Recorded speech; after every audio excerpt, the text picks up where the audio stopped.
नमस्कार भावानो, जय महाराष्ट्र. तर आपली गाडीवरील तुम्हाला तर माहिती आहे बघा, मुंबईवरून ओडिसा भुवनेश्वर साठी मग काय समृद्धीला लागलो होतो बघा. अमरावतीच्या आसपास आलो बघा. पुढे आलो तर स्कॉर्पिओचा टायर फुटला होता. हळू गाडी चालवत होता उन्हाळ्यात भावाना, असं होतंय बघा. मग आलो पुढे, मग म्हटलं नाश्ता काहीतरी करूया. मग थांबलो बघा, हॉटेल भेटले एकदाच समृद्धीला.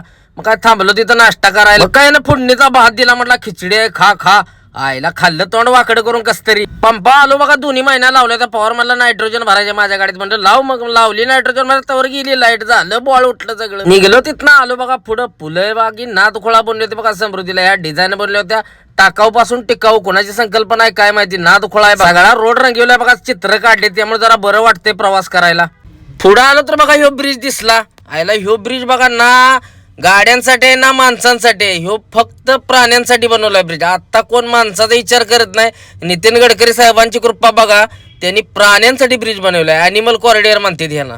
कसा नाद खोळा. आणि पहिल्यांदाच हा समृद्धी महामार्गावर काय इंडियामध्ये नादच खोळा संकल्पना. आलो नागपूरच्या अडीकडे समृद्धीचा पहिला टोल लागला बघा. केला टोल नाका पास. कसा दिसतोय धनुष्य बाणावानी, आहे का नाही नाद खोळा. मेसेज बी सोगळा येतोय बघा लागायच. 1290 रुपये टोल आहे बघा. आलो पुढे बघा, डिझेल टाकाय थांबलो. डिझेल टाकी केली फुल, म्हणलं आता नॉन स्टॉप जायचं.